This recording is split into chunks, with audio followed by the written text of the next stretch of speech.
According to the Climate Bond Initiative report, green bond and loan issuance surged to $257 billion US in 2019. Green bonds raise capital for projects with environmental benefits like renewable energy, low-carbon buildings, or low-carbon transportation. But what exactly qualifies as a green bond? What are the standards? And who are the players in this rapidly growing investment class? We have a Jones Day panel with plenty of green bond experience and insight here to explain. I'm Dave Dalton. You're listening to Jones Day Talks. Linda Hess leads Jones Day's ESG initiative across all geographies and practice areas. A Paris-based partner, she advises clients on capital markets activities. Rory Hood is a partner in the firm's financial markets practice. Based in New York, he recently advised the underwriter of a green bond issue for a multinational consumer products company on its $1 billion U.S. green bond offering.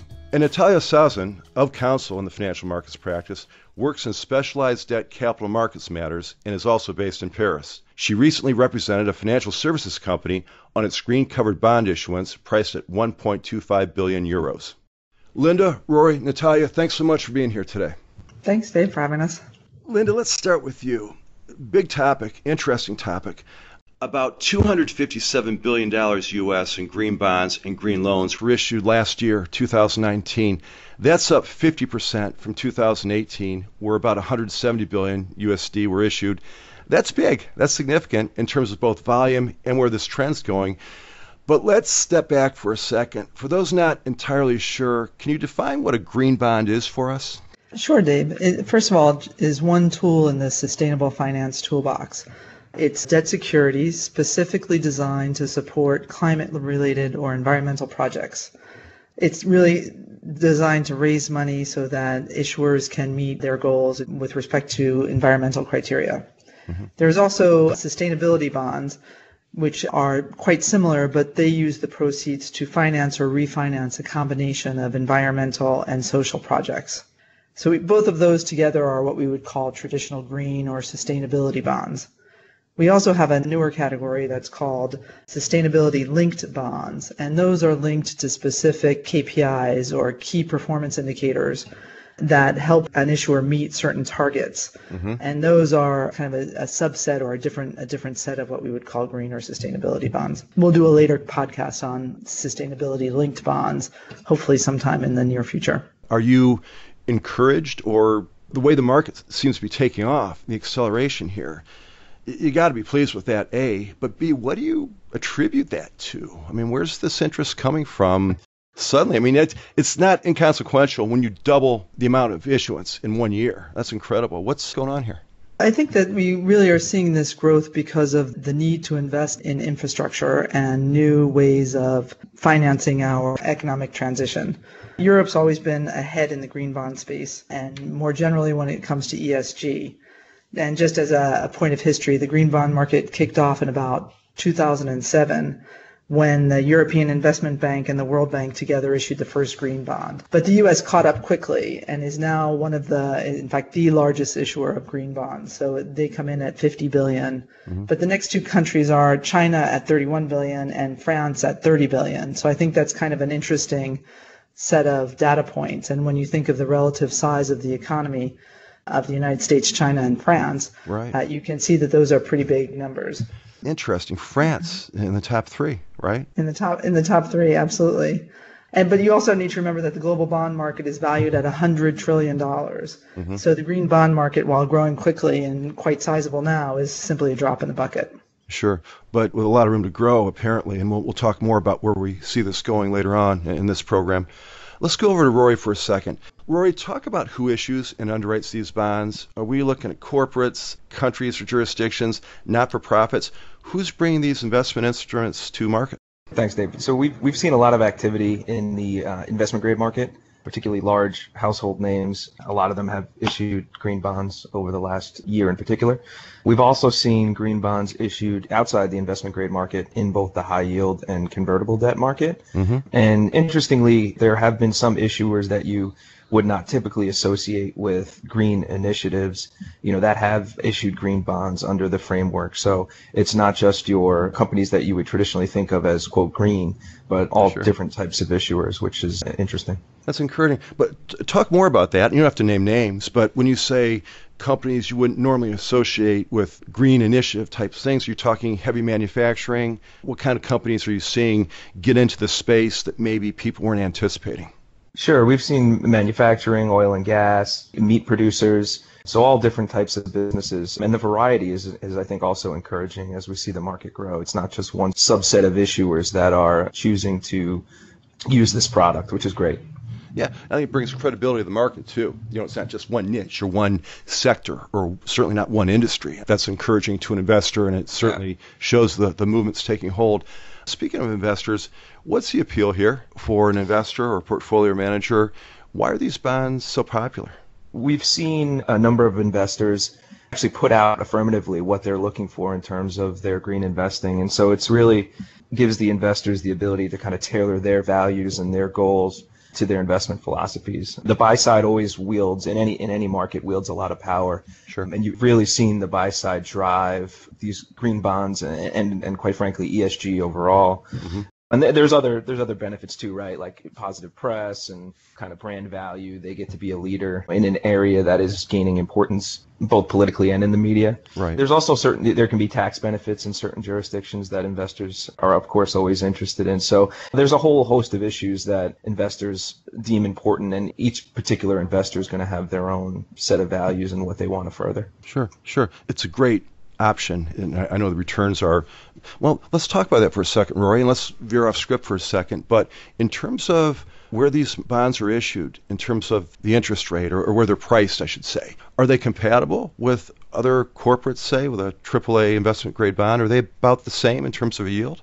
They're close. I've seen studies that say that the green bonds will price slightly tighter than your traditional bonds. It's not a huge disparity, and it does depend, of course, on the issuer and the likelihood of default. But your large kind of investment grade market, the bankers will tell you that you will get a slightly tighter spread on a green bond, which, of course, is attractive from the issuer side. Definitely. All right, let's go to Natalia for a second. Haven't talked to you yet, Natalia. Thanks again for being here today. You've represented several issuers of green bonds.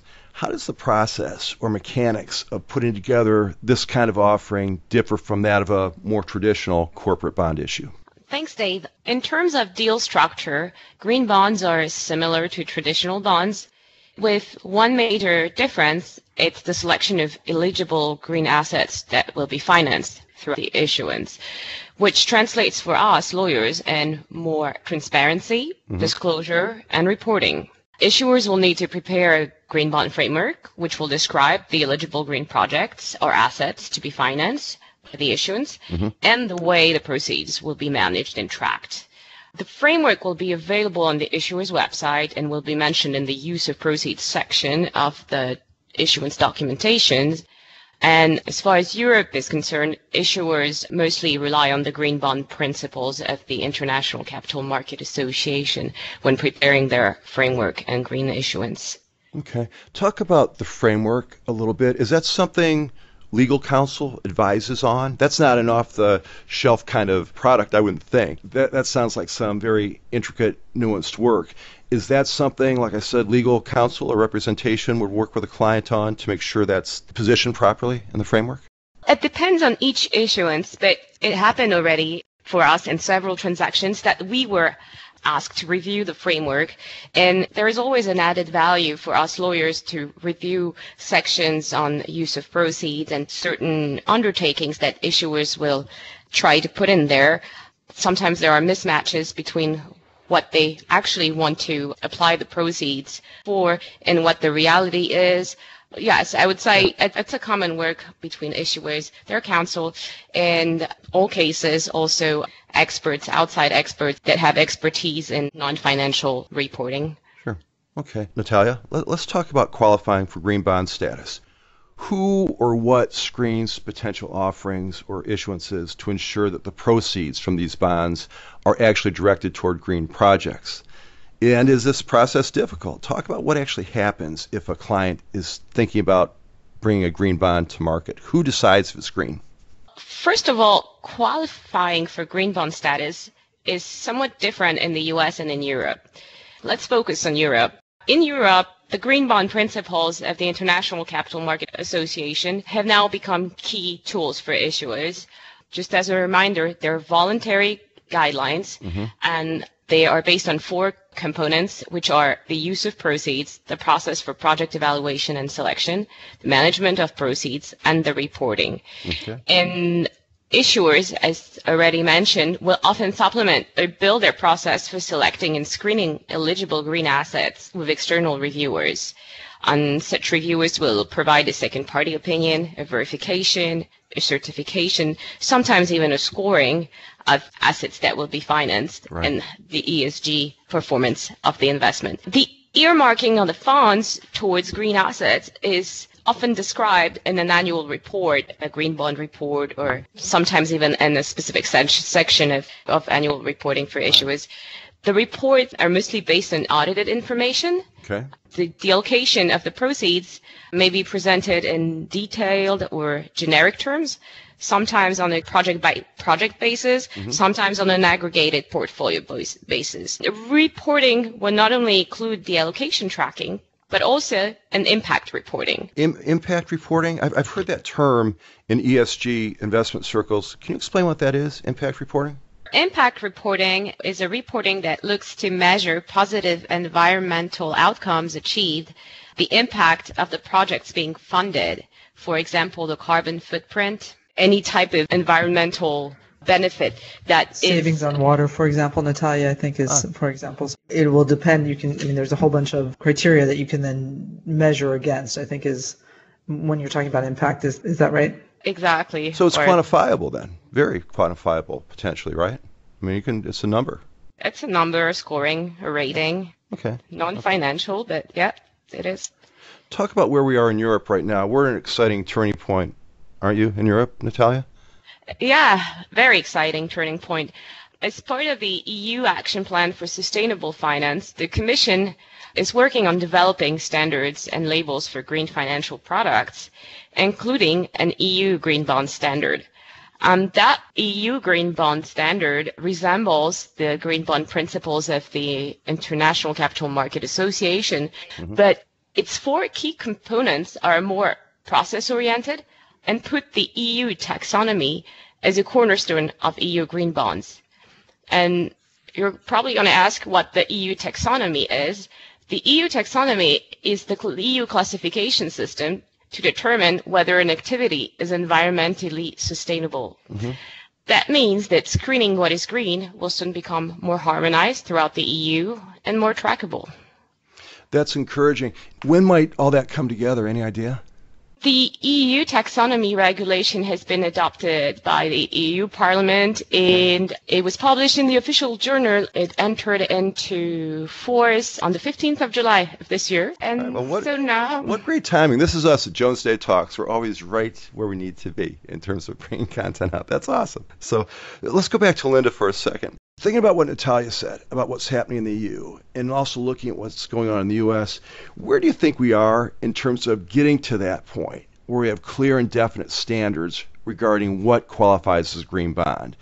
Are we still in progress here? Is it close? What do you see happening? Questions about whether we have clear and definite standards is something that's been bedeviling the ESG space in all sorts of areas. I think probably green bonds is the place where we have the most certainty and the most clarity. So even though we don't have full certainty or clarity, it's better than it is elsewhere. Sure. As Natalia mentioned, the EU is very aggressively pursuing its regulatory framework that it announced for sustainable finance that it announced in 2018.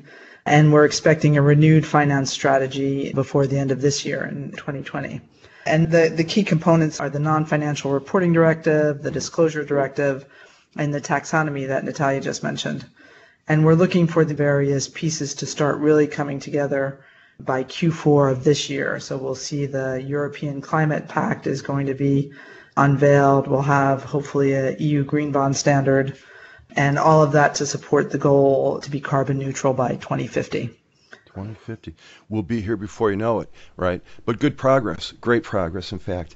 Let's look at some of this from a client perspective, someone who's considering bringing a green bond issue to market. And let's start with Rory first, but everyone can weigh in, and I hope you do. This is a new asset class, relatively new at least. It's growing rapidly.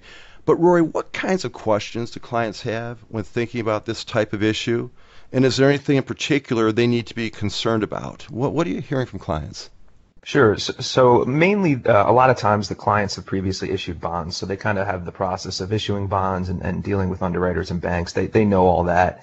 And so what's new to them with the green bond process is really focusing on their framework and their criteria and working with their advisors to develop what they want their principles to be in the U.S. The U.S. has been a little bit more market-driven on the frameworks and the issuer working with the investment community and the banks to figure out what they want their goals to be. Even some issuers even appointing chief sustainability officers in connection with their green bond offerings. Right. So they're really focusing on what they want their message to be, both from the green bond offering perspective, but also from an IR and investor communication perspective. They want to know about the reporting. So when you issue green bonds, there is a reporting element to make sure that the proceeds are being used in the way that you've described, and an outside verification of that reporting. So they're focused on the sort of logistics of that process. And then there's always the conversation anytime you're offering securities in the United States about potential liabilities, whether the issuance of a green bond can increase that. It's one of those things, no good deed goes unpunished. You know, when you're putting yourself out there,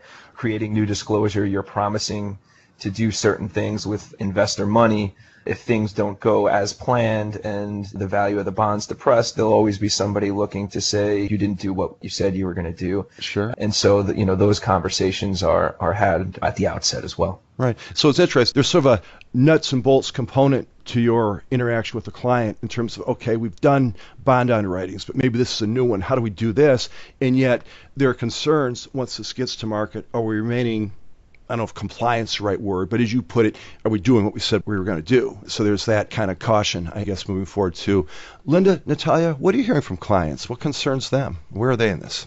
I think the two most challenging aspects of putting together a green bond offering would be A, the timing for first-time green issuers. They need to prepare in advance, have their project selected, prepare the framework before they go ahead with the issuance. And B, the desire to overachieve and overpromise that we often encounter. Issuers tend to put a lot of undertakings, and clearly they might not want to commit to something they cannot hold promises to. So danger is that at best it affects the issuer's credibility, and the worst sets a liability risk. Sure. And there are times their intentions may have been good. They probably were good. But I guess caution, right? Don't overpromise, don't overreach, don't get out over your skis, as my nephew, who's a downhill skier, would say, I guess. So there's that. There's another aspect of all this, a term that is flying around in the investment media and in the publications and so forth, greenwashing. Greenwashing is bad, right, Linda? Talk about greenwashing. What is it? Where do you see it? How prominent is it? This is maybe the downside or some of the risk here. What does greenwashing mean in context of a green bond issuance?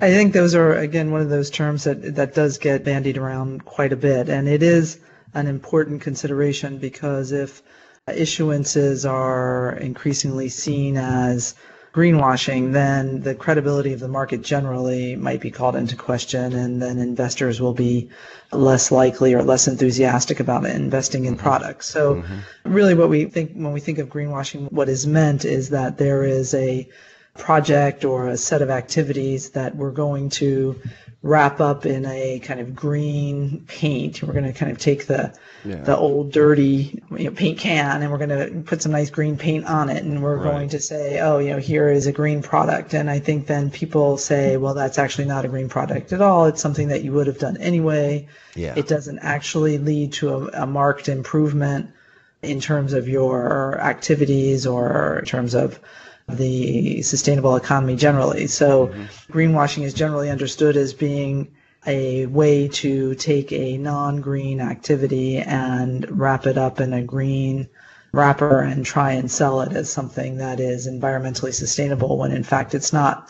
On the other hand, I think we do need to keep space in this market for what we call transition financing. So companies that are looking to transition their business need to be able to get financing to do that. One other thing that we talk a lot about is stranded assets. So if assets become considered non-viable or undesirable to the point where the owner of the asset can't get financing for it, we're going to actually be seeing some problems because there is a lot of cleanup, there's a lot of transition that needs to be financed. So by kind of unfairly qualifying some things as greenwashing, we do a disservice to the kind of global undertaking that we all have in front of us. That's interesting. I hadn't even thought about that angle. If you get too paranoid or vigilant or cynical or whatever, there are projects that should happen. You call it transition financing, I think, that need to be funded and should be funded. So maybe you can't cross the line, but you're not always sure where the line is, I guess, right? And that's right. Where the line is exactly the question. That's where we lawyers can offer useful advice, because you do want to be both faithful to what your project goals are, but you don't want to overpromise, as Natalia mentioned. Sure. And I think an interesting element, too, is that the lawyers and possibly regulators may define the line. But going back to the buy-side point, I do think it's an area where the market will define the line a bit by putting out what they're willing to invest in. I'm sure you see that all the time. Great point. Hey, all three of you, this has been wonderful. Covered a lot of ground here, some great content. I know we're going to do this again in a couple of months, and probably a whole series of ESG and green finance related programs, and we're looking forward to that. But let's wrap up with this for today, and we'll start with Linda. We talked about the growth in the green bond market over the last year. We said basically issuance volume has doubled from 2018 to 2019. What do you see happening in the next year to 18 months? Let's start with Linda. What are your predictions? What are your feelings in terms of where we're going in all this? I think I can safely predict that we will see quite extraordinary growth in this area. The European Green Deal Investment Plan alone notes that the cost of reaching their 2030 climate and energy targets will require additional investments of 260 billion euros a year by 2030. Jeez. And if we add their broader environmental and social objectives, you're talking another 100 to 150 billion a year. So there's a lot of undertakings, endeavors, infrastructure to be financed. Sure. And I think Rory made the big case that the buy side is lapping up these offerings. The other thing is that we've only seen the tip of the iceberg. In 2019, it was energy and building that ate up 60% of the green bond issuances. And that isn't even really taking into account transport and water, which we all know is the next wave. So I think we can definitely see expanding demand and then expanding offer. Absolutely. Astounding potential. And Natalia, what do you see coming over the next year and a half? Well, first of all, the rise of the EU green bond standard, as already mentioned. Probably also we will see more and more sophisticated products, not just green bonds, but green convertible bonds. There's been one additional tier 1 note issued lately in Europe, which was also labeled green with contingent convertible features. So I think that would be exciting. Also, probably we'll see prudential incentives. The president of the European Central Bank has announced that the ECB was exploring a potential push in green bond buying. So that, of course, will in turn increase the Green Deal flow. Sure. Lots of upside, it sounds like. Rory, take us home, finish us up. Do you have any other predictions or anything you'd add to what Linda and Natalia said? I think Linda and Natalia were spot on. I mean, this is not a fad. This is not something that's going to go away quickly. We're going to see increased growth. As Linda mentioned, that Europe was very much leading the way, and the U.S. is quickly catching up. So I expect increased activity. It's just a situation where you've got to give the buy side what they want, and you see on almost a weekly basis big investment firms putting out what they're looking for in terms of ESG and green projects investing. So it's going to keep coming. I think so. Hey, you all three have been great. Linda, Natalia, Rory, thanks so much for coming today. And we're going to do this again soon. But thanks so much. Great program, incredible information. Look forward to talking to you all again. Great. Thanks, Dave. Thank you. All right. Take care. See y'all. You can find contact information and complete bios for Linda, Rory, and Natalia at jonesday.com. While you're there, visit our ESG Insights page where you'll find information, publications, podcasts, videos, newsletters, and other valuable content. Subscribe to Jones Day Talks at Apple Podcasts and wherever else quality podcasts are found. As always, we thank you for listening. I'm Dave Dalton. We'll talk to you next time. Thank you for listening to Jones Day Talks. Comments heard on Jones Day Talks should not be construed as legal advice regarding any specific facts or circumstances. The opinions expressed on Jones Day Talks are those of lawyers appearing on the program and do not necessarily reflect those of the firm. For more information, please visit jonesday.com.